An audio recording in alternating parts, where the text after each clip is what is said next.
Alright, kumusta mga kabasketball? Super Chris TV. Pag-usapan natin itong nalalapit na laban nitong New Zealand at ating Team Gilas Pilipinas. Ayan, malapit na yan mga kabasketball ha. Next month na yan. At dahil kalaban nga natin sila itong New Zealand, sila yung pag-uusapan natin ngayon mga kabasketball. Kasi marami nagtatanong ngayon, bakit nga ba madalas nagiging maalat, malas at parang baldog yung New Zealand kapag sila yung dumadayo sa hometown ng kalaban?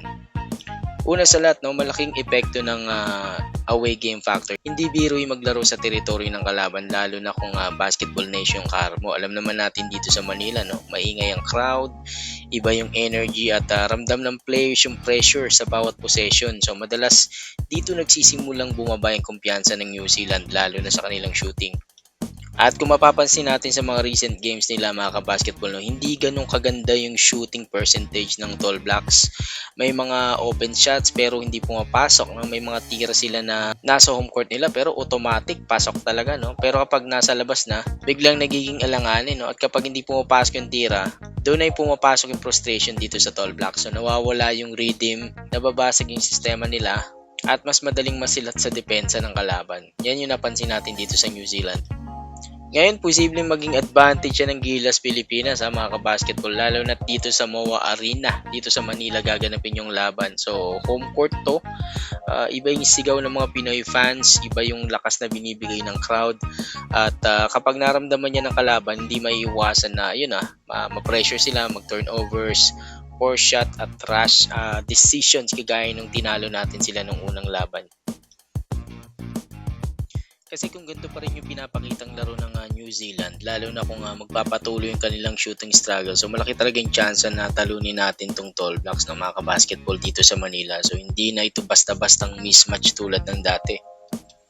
And tandaan natin, may history na napanalo ang Gilas dito laban sa New Zealand, dito sa Manila. So dikdikan yung laban, punong-puno ng intensity, depensa at puso. So pinakita ng Gilas na kaya nilang sabayan at lampasan yung Tall Blacks kapag nasa tamang sistema at may tamang piyesa ng mga tao, syempre. So mga kabasketball, meron pa rin tayong dahilan para maging optimistic itong mga Gilas fans. So maglalaro na yung mga big man na sina Kai Soto at QMB. So ibig sabihin, hindi na basta-basta mabubuli yung Gilas sa loob. May rim protection, may rebounding at may presence sa paint. So hindi na madaling tambakan ng Gilas katulad ng mga nakarang taon na ginagawa sa atin ng New Zealand yan. Hindi natin sila minamaliit, so disiplinado sila, matigas sa depensa, may mga shooters pa rin na kayang pumutok anumang oras. So sa papel, tayo pa rin yung underdog dito. Kaya sa darating na laban nila dito sa MOA Arena sa February, so tignan na lang natin mga kabasketball kung ano pa yung mga changes na pwede pang gawin dito ni Coach Tim Cone. Alam naman natin yung mga naging issue ng Gilas, but nevertheless, home court advantage mga kabasketball, nasa atin yan.